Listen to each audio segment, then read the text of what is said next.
ಎಲ್ಲರಿಗೂ ನಮಸ್ಕಾರ. ಬಂದಿರುವಂಥ ಎಲ್ಲರಿಗೂ ಧನ್ಯವಾದಗಳು. ನಿಮ್ಮಿಂದ ನನಗೆ ಸುಮಾರಷ್ಟು ಫಿಲ್ಮಿಗೆ ಸಿಕ್ಕಾಪಟ್ಟೆ ಪ್ರಮೋಷನ್ಸ್ ಆಗಿದೆ. ಆ್ಯಂಡ್ ನೀವಿಲ್ಲದೆ ನಮ್ಮ ಕನ್ನಡ ಸಿನಿಮಾಗೆ ಆ್ಯಕ್ಚುಲಿ ಫ್ಯೂಚರ್ ಇಲ್ಲ ಅಂತ ಹೇಳ್ಬೋದು. ಬಿಕಾಸ್ ನೀವು ಇದ್ದಿದ್ದಕ್ಕೆ ನಮ್ಮ ಪ್ರತಿ ಮೂವಿ ಕೂಡ ಹಿಟ್ ಆಗುತ್ತೆ, ಪ್ರತಿ ಜನರ ತನಕ ಮುಟ್ಟುತ್ತೆ. ಸೊ ಅದಕ್ಕೆ first of all thank you ಹೇಳೋಕ್ಕೆ ಇಷ್ಟಪಡ್ತೀನಿ. ಸರ್, ಇವಾಗ ಕೇಳ್ದಂಗೆ ಕ್ವಶನ್ ಕೇಳ್ದಂಗೆ ಇವಾಗ ಏನಾದರೂ ಶೂಟ್ ಮಾಡಿದ್ರು ಅಂತ ಕೇಳಿದ್ರೆ, ಸೊ ಅಷ್ಟು ಫ್ಯೂಚರಿಸ್ಟಿಕ್ ಆಗಿ ಅವ್ರು ಪ್ಲಾನ್ ಮಾಡಿದ್ರು ಗೊತ್ತಿಲ್ಲ. ಬಟ್ ಎಲ್ಲದೂ ಸಮಯಕ್ಕೆ ತಕ್ಕಂತೆ ಕೂಡಿ ಬಂದಿದೆ ಅಂತ ಹೇಳ್ಬೋದು. ಈ ಟೈಮಿಗೆ ಮೂವಿ ರಿಲೀಸ್ ಆಗಬೇಕಿತ್ತು, ಮೋಸ್ಟ್ಲಿ ಅದಕ್ಕೆ ಇಶ್ಯೂ ರಿಲೀಸ್ ಆಗಿರಬಹುದು ಅಂತ ಅನ್ಸುತ್ತೆ. ಸೊ ಕೆಲವು ಡೈಲಾಗ್ಸ್ ಇದಾವೆ, ಅದು ನಂಗೂ ಅದೇ ಅನಿಸ್ತಿತ್ತು ಯಾವಾಗ ಅಂತ. ಬಿಕಾಸ್ ದಿಗಂತ್ ಸರ್ದೆ ಬೇರೆ ಟೈಮಲ್ಲಿ ಶೂಟ್ ಆಗಿರುತ್ತೆ, ನಮ್ದು ಸ್ಕ್ರೀನ್ ಸ್ಪೇಸ್ ಕೂಡ ಅವಾಗ ಶೇರ್ ಆಗಿಲ್ಲ. ಬಟ್ ಇದು ಫ್ಯೂಚರಿಸ್ಟಿಕ್ ಆಗಿ ಅನಿಸ್ತು ನನಗೆ.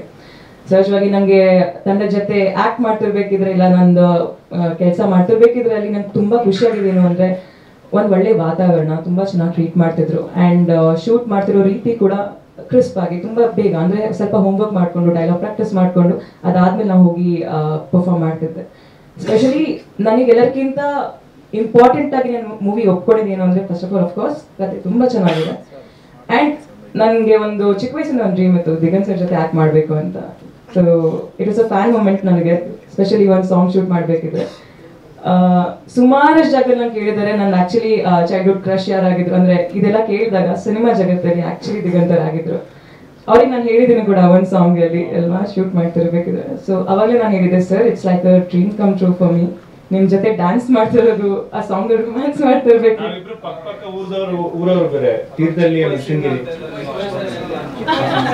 ಅದೇ ಅದ್ನ ಗೊತ್ತಾಗಿಲ್ಲ. 2006 ಅಲ್ಲಿ ಏನ್ ಮಾಡ್ತಾ ಇದ್ರಿ ನೀವು? ಮೇ ಬಿ ನಾನು 5th ಸ್ಟ್ಯಾಂಡರ್ಡ್ ಏನೋ ಇದ್ದೆ. So it was a dream come true. But ಏನ್ ಗೊತ್ತಾ, ಇವಾಗ ಅಂದ್ರೆ ಆ ಏಜ್ ಡಿಫ್ರೆನ್ಸ್ ಒಂದು ಖಂಡಿತವಾಗ್ಲೂ ಕಾಣಿಸಲ್ಲ. ಸ್ಪೆಷಲಿ ಮೂವಿಲಿ ನಾನೇ ಅವ್ರಿಗಿಂತ ದೊಡ್ಡವರಾಗಿ ಕಾಣ್ತೀನಿ. ಬಿಕಾಸ್ ಅವ್ರು ಎಷ್ಟು ಫಿಟ್ ಆಗಿದ್ದಾರೆ, ಎಷ್ಟು ಚೆನ್ನಾಗಿ ಮೇಂಟೈನ್ ಮಾಡ್ತಾರೆ, ಸ್ಕಿನ್ ಎಷ್ಟು ಚೆನ್ನಾಗಿದೆ. So exactly. ಸೊ ನಾನು ಹೇಳ್ದಂಗೆ ನನಗೆ ಡ್ರೀಮ್ ಕಮ್ ಟ್ರೂ ಮೂಮೆಂಟ್ ಇತ್ತು, ಅದು ಸಾಂಗ್ ಶೂಟ್ ಮಾಡ್ತಿರ್ಬೇಕಿದ್ರೆ. So thank you so much Ravindra sir ನನ್ನ ಅಪ್ರೋಚ್ ಮಾಡಿದ್ದಕ್ಕೆ ಈ ಒಂದು ಅದ್ಭುತ ಸ್ಕ್ರಿಪ್ಟಿಗೆ. ಆ್ಯಂಡ್ ಟೀಸರ್ ನೋಡಿದಾಗ ನನಗೆ ತುಂಬ ಖುಷಿ ಆಯಿತು. ಬಿಕಾಸ್ ಸಕ್ಕತ್ತಾಗಿ ಎಡಿಟ್ ಮಾಡಿದ್ದಾರೆ. ಆ್ಯಂಡ್ ನನ್ನ ಪೋರ್ಷನ್ಸ್ ಕೂಡ ನಂಗೆ ತುಂಬ ಇಷ್ಟ ಆಯಿತು, ಚೆನ್ನಾಗಿ ತೋರಿಸಿದ್ದೀರಾ. Thank you so much. And producer sir was always ನನಗೆ ಯಾವಾಗಲೂ ತುಂಬ ಸ್ವೀಟ್ ಆಗಿದ್ರು ಸೆಟ್ಟಲ್ಲಿ. ಎಷ್ಟು ಚೆನ್ನಾಗಿ ಮಾತಾಡ್ಸೋರು ಅಂದರೆ, ಜಾಸ್ತಿ ಕಥೆಗಳೇ ಹೇಳ್ತಾ ಇದ್ರು ನನಗೆ. ಸೊ ನನ್ನ ಶೂಟ್ ಇದ್ದಾಗ ಅವ್ರ ಜೊತೆ ಕೂತ್ಕೊಂಡು ಮಾತಾಡ್ತಿದ್ದೆ. ಅವ್ರ ಹತ್ರ ಕಳೆದಿರೋಂಥ ಕ್ಷಣಗಳು ನಂಗೆ ತುಂಬ ನೆನಪಿದೆ. 3 ವರ್ಷ ಆದರೂ ಕೂಡ ಇಟ್ಸ್ ಸ್ಟಿಲ್ ಕ್ರಿಸ್ಪ್. ಆ್ಯಂಡ್ ಅವ್ರನ್ನ ವೆಲ್ಕಮ್ ಮಾಡೋ ರೀತಿ ನಂಗೆ ತುಂಬ ಇಷ್ಟ. Thank you sir. And Chandru sir, thank you so much ನನ್ನ ಇಷ್ಟು ಚೆನ್ನಾಗಿ ತೋರಿಸೋದಕ್ಕೆ ಕ್ಯಾಮ್ರಾ ಮುಂದೆ. ಬಿಕಾಸ್ ತುಂಬ ಇಂಪಾರ್ಟೆಂಟ್ ಆಗೋದು ನಮ್ಮನ್ನ ಹೇಗೆ ತೋರಿಸ್ತಾರೆ ದೊಡ್ಡ ಸ್ಕ್ರೀನ್ ಮೇಲೆ ಅಂತ. ಪ್ರತಿ ಸಲ ನಂಗೆ ಅವ್ರ ಜೊತೆ ಕೆಲಸ ಮಾಡ್ಬೇಕಿದ್ರೆ ಖುಷಿ ಏನಂದರೆ, ಮುಗ್ಗಿನ ಮನಸ್ಸು ಬಗ್ಗೆ ಅವ್ರು ಮಾತಾಡ್ತಿರ್ತಿದ್ರು. ಸೊ ನನ್ನ ಫೇವ್ರೆಟ್ ಫಿಲ್ಮ್ ಅದು. ಅದರಲ್ಲಿ ಆ ಸಾಂಗ್ ಶೂಟ್ ಮಾಡಿರೋದು, ಆ್ಯಂಡ್ ನನಗೂ ಕೂಡ ಅವರೇ ಸಾಂಗ್ ಶೂಟ್ ಮಾಡ್ತಿರೋದು ಅಂತ ಗೊತ್ತಾದಾಗ ತುಂಬ ಖುಷಿಯಾಗಿತ್ತು.